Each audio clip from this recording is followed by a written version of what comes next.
ابو عبیدہ چاہتے تو یہ تھے کہ اچانک رومیوں پر جا پڑیں، لیکن ایسی توقع نہیں رکھی جا سکتی تھی کہ وہ رومیوں کو بے خبری میں جا لیں گے، کیونکہ ہرقل کے مخبر اور جاسوس حمص میں بھی موجود تھے اور ان کا باہر کے علاقے میں بھی موجود ہونا یقینی تھا۔ ابو عبیدہ نے اپنے لشکر کو 3 حصوں میں تقسیم کر دیا تھا۔ ایک حصے کو سیدھا جانا تھا اور 2 حصوں کو دائیں اور بائیں دور دور نکل کر جانا تھا، اور دشمن کو یہ تاثر دینا تھا کہ حملہ آور فوج یہی ہے جو سامنے سے آ رہی ہے۔ ابو عبیدہ اس درمیان والے حصے کے ساتھ تھے۔ اس حصے کی پیش قدمی کی رفتار کم رکھی گئی تاکہ دائیں اور بائیں والے حصے اپنے اپنے مقام تک پہنچ جائیں اور پھر سامنے سے حملہ کیا جائے۔ ان پہلوؤں والے دستوں کو دور کا چکر کاٹ کر جانا تھا۔ فاصلہ اتنا زیادہ نہیں تھا کہ پیش قدمی میں دن ہی گزر جاتا۔ فجر کی نماز کے بعد چلا ہوا لشکر اس وقت لڑائی کے مقام پر پہنچ گیا جب سورج سر پر آ رہا تھا۔ جوں ہی ابو عبیدہ کے دستے پہاڑوں سے نکل کر اس کشادہ میدان میں پہنچے جہاں رومی فوج تھی تو انہوں نے دشمن کو لڑائی کی ترتیب میں تیار پایا۔ اس سے ظاہر ہوتا تھا کہ ہرقل کو پہلے ہی اطلاع مل چکی تھی۔ ہرقل خود میدان جنگ میں نہیں تھا، کمان اس کے بیٹے قسطنطین کے ہاتھ میں تھی۔ مسلمانوں کے لشکر کو دیکھ کر اس نے بڑے ہی پرجوش لہجے میں اپنی فوج کو للکارا اور کہا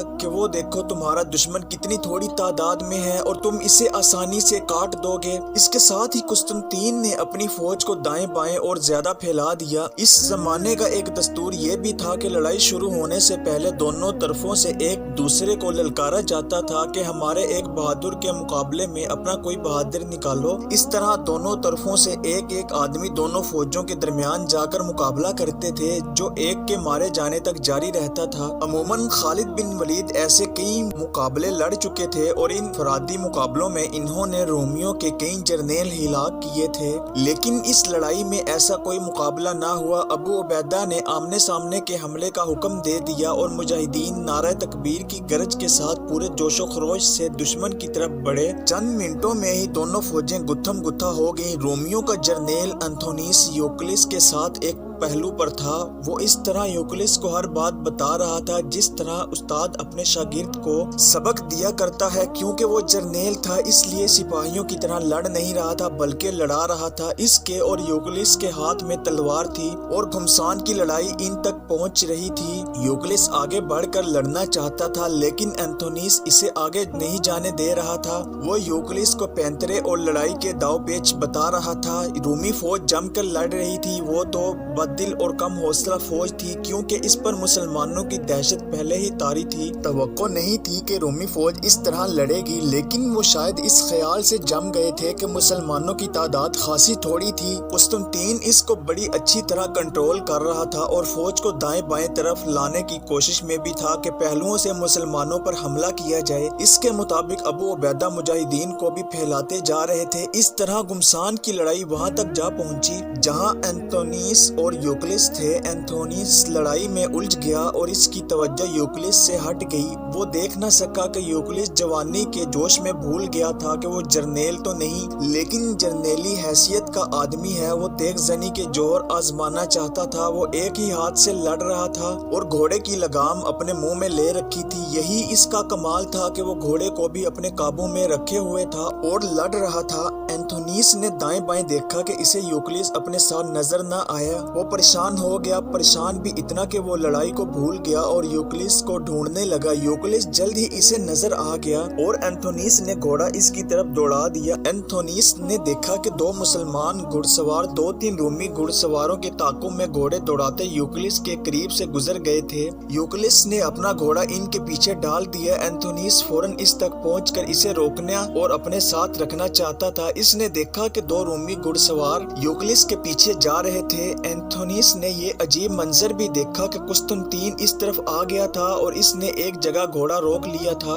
وہ اس فوج کا کمانڈر تھا اور اسے اس وقت فوج کے پیچھے یا درمیان میں ہونا چاہیے تھا۔ اس کے ساتھ ایک سوار علمبردار تھا اور صرف 2 محافظ تھے۔ وہ یوکلس کو مسلمان سواروں کے پیچھے جاتا دیکھ رہا تھا۔ ایک رومی سوار یوکلس کے قریب ہو گیا اور تلوار اس طرح بلند کی جیسے یوکلس کو مارنا چاہتا ہو۔ انتھونیس یوکلس کے بالکل قریب پہنچ گیا تھا۔ اس نے جب دیکھا کہ اپنا ہی ایک سوار یوکلس کو تلوار مارنے لگا ہے تو انتھونیس نے گھوڑا اور تیز کر کے تلوار اس طرح رومی سوار کے پیٹ میں اتار دی جس طرح برچھی ماری جاتی ہے۔ ایک اور رومی سوار یوکلس کے گھوڑے کے دوسرے پہلو پر تھا لیکن ذرا آگے تھا۔ انتھونیس نے دیکھا کہ وہ اپنا گھوڑا یوکلس کے گھوڑے کے ساتھ کر کے اسے روکنے کی کوشش میں تھا۔ صاف پتہ چلتا تھا کہ وہ یوکلس کو مارنا چاہتا ہے۔ انتھونیس نے اپنا گھوڑا اس کی طرف کر لیا اور رومی سوار اسے دیکھ نہ سکا کیونکہ اس کی توجہ یوکلس پر تھی۔ انتھونیس نے اس کے دائیں کندھے پر تلوار کا ایسا زوردار وار کیا کہ اس کا بازو جسم سے الگ کر دیا۔ اس کی تلوار اسی ہاتھ میں تھی۔ انتھونیس نے یوکلس کو اپنے ساتھ لیا اور ایک طرف لے گیا۔ انتھونیس نے پرواہ ہی نہیں کی کہ قسطنطین نے اس کی یہ کارروائی دیکھی یا نہیں۔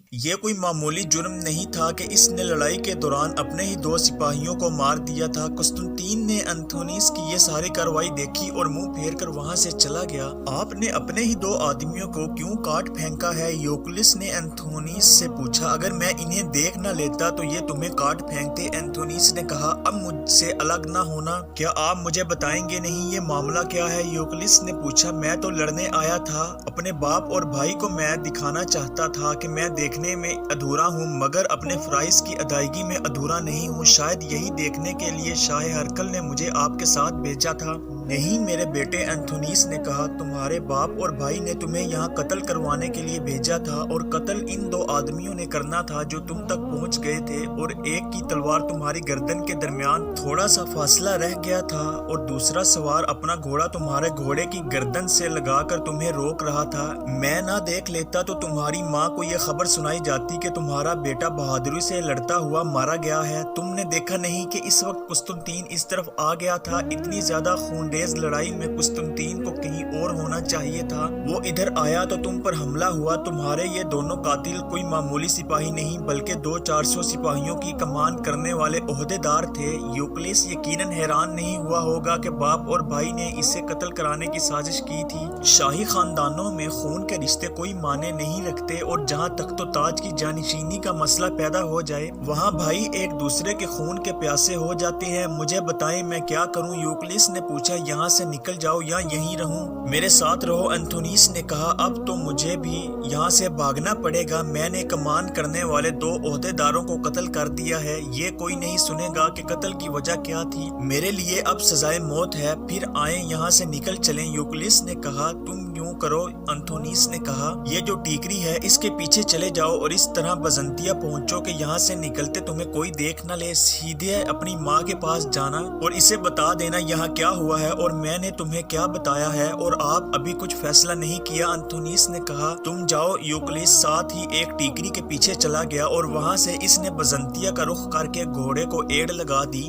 وہاں ایک گھڑ سوار کے نکل بھاگنے کا کسی کو پتہ نہیں چل سکتا تھا کہ فلاں بھاگ نکلا ہے۔ وہاں تو سینکڑوں گھوڑے بھاگتے دوڑتے میدان جنگ سے نکل گئے تھے۔ بعض بغیر سواروں کے تھے۔ ان کے سوار زخمی ہو کر گھوڑوں سے گر پڑے تھے۔ کچھ سوار زخمی ہو کر گرے تو ان کے ایک ایک پاؤں رکابوں میں پھنس گئے تھے اور گھوڑے ان کی لہو لہان لاشیں گھسیٹتے پھر رہے تھے۔ بعض گھوڑے زخمی تھے اور وہ اندھا دھند دوڑتے پھر رہے تھے اور بعض گھوڑے اپنے سواروں کو پیٹھ پر اٹھائے دوڑے جا رہے تھے۔ ان کا رخ انطاکیہ کی طرف تھا جہاں سے آگے بحر روم کی بندرگاہ تھی۔ اس بندرگاہ پر وہ بحری جہاز کھڑے تھے جو مصر سے ہرقل کے لیے کمک لائے تھے۔ مورخوں کے مطابق 2-3 گھنٹوں تک رومی جم کر لڑتے رہے۔ ہرقل نے انہیں سونے کے ٹکڑوں، انعام اور حمص کے مال غنیمت کی لالچ دی تھی۔ ان میں اتنی طاقت تھی کہ رومیوں کے قدم جم گئے تھے۔ ابو عبیدہ نے دیکھا کہ رومی کچھ زیادہ ہی جوش اور جذبے میں ہیں تو انہوں نے خالد بن ولید کو اشارہ کیا۔ مجاہدین کے لشکر کے کچھ دستے دائیں کو اور کچھ بائیں کو چلے گئے تھے۔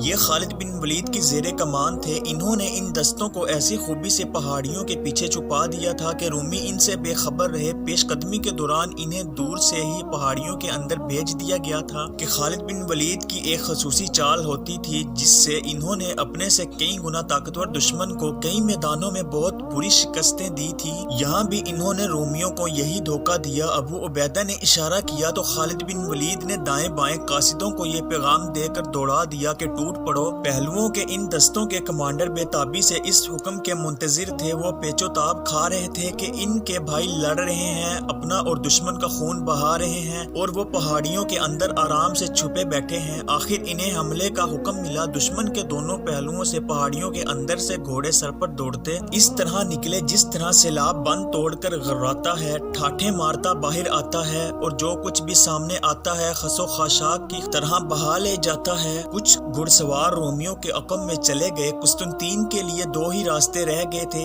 اپنی فوج کو کٹواتا یا بھاگ نکلتا۔ اس نے دوسرا راستہ اختیار کیا، اپنی فوج کو مجاہدین کی تلواروں اور برچھیوں سے کٹ مرنے اور ان کو گھوڑوں تلے روندے جانے کے لیے چھوڑ کر بھاگ نکلا۔ رومی سپاہی کٹ کٹ کر گرنے لگے۔ میدان جنگ کے ارد گرد پہاڑیوں کی ٹیکریاں اور چٹانیں تھیں۔ رومی جو لڑائی سے نکل سکے وہ پہاڑیوں کے اندر چلے گئے اور بچ نکلے۔ تمام مورخ متفقہ طور پر لکھتے ہیں کہ بھاگنے والے رومیوں کا رخ انطاکیہ کی طرف تھا۔ وہ یہی فوج تھی جو قسطنطین کے ساتھ مصر سے ہرقل کی مدد کے لیے آئی تھی۔ یہ رومی فوج اس توقع پر انطاکیہ کی طرف بھاگ رہی تھی کہ جن بحری جہازوں پر وہ آئے تھے وہ بھی وہیں ہوں گے اور انہیں واپس مصر لے جائیں گے۔ حیرت ناک بات یہ ہوئی کہ قسطنطین بھی بزنطیہ جانے کے بجائے انطاکیہ کی طرف بھاگا۔ ظاہر ہے اس کا ارادہ بھی مصر چلے جانے کا تھا۔ ہرقل کی شکست مکمل ہو چکی تھی۔ ملک شام پر اس کا ایک انچ زمین پر بھی تسلط نہیں رہا تھا۔ بزنطیہ میں ہرقل کو اطلاع مل گئی تھی کہ اس کی یہ فوج جو مصر سے آئی تھی وہ بچی کچی فوج جو بزنطیہ میں اس کے پاس تھی سب کٹ مری ہے یا تتر بتر ہو کر بھاگ نکلی ہے۔ ہرقل نے اس اطلاع پر پہلا اقدام یہ کیا کہ بزنطیہ سے نکل جانے کی تیاریاں شروع کر دیں۔ اس نے حکم دے دیا کہ بزنطیہ خالی کر دیا جائے۔ خالی کر دینے کا مطلب یہ نہیں تھا کہ ایک دو دنوں میں وہ محل بھی خالی کر جاتا اور وہاں سے نکلنے والے لوگ نکل بھی جاتے۔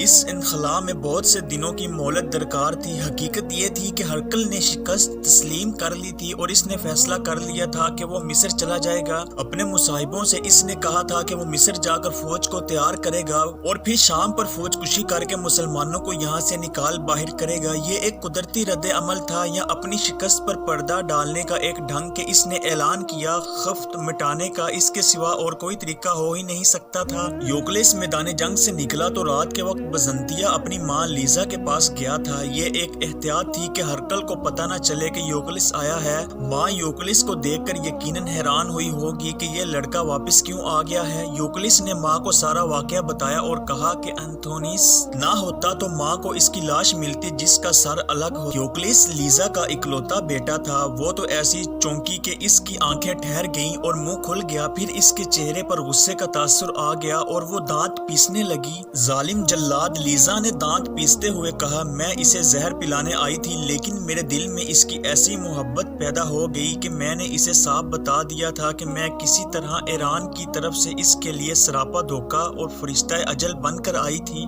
میں نے محبت سے اندھی ہو کر اس کے ساتھ شادی کر لی اور آج یہ میرے بیٹے کو قتل کروا رہا ہے۔ اس سے میرا اعتماد شادی کے کچھ دنوں بعد ہی اٹھ گیا تھا لیکن میں اس کے ہاتھوں میں مجبور ہو چکی تھی۔ لیزا نے یہ بات ایسے انداز سے کہی جیسے وہ اپنے آپ سے بات کر رہی ہو۔ یوکلس اس کے منہ کی طرف دیکھ رہا تھا کہ ماں کیا کہہ رہی ہے۔ ایک دو دنوں بعد انتھونیس بھی بزنطیہ پہنچ گیا لیکن اس نے بھی ایسی احتیاط کی کہ ہرقل کو پتہ ہی نہ چل سکا کہ اس کا ایک جرنیل میدان جنگ سے آیا ہے۔ وہ اپنے گھر بھی نہ گیا، کسی دوست کے یہاں یا اپنے کسی خفیہ ٹھکانے پر چلا گیا۔ وہ جرنیل تھا اور جرنیل عموماً شاہی خاندان سے تعلق رکھتے تھے۔ انتھونیس نے اپنے کسی قابل اعتماد دوست یا نوکر یا کسی اور کو خفیہ طور پر لیزا کے پاس اس پیغام کے ساتھ بھیجا کہ وہ اسے آ کر ملے۔ لیزا تو بڑی بے تابی سے اس کا انتظار کر رہی تھی۔ وہ انتھونیس سے پوچھنے کو بے تاب تھی کہ اسے کس طرح پتہ چلا تھا کہ ہرقل اور اس کا بیٹا قسطنطین یوکلس کو اس طریقے سے قتل کرنا چاہتے تھے جو یوکلس نے اسے سنایا ہے۔ جو ہی اسے انتھونیس کا پیغام ملا وہ چل پڑی اور انتھونیس کے پاس پہنچ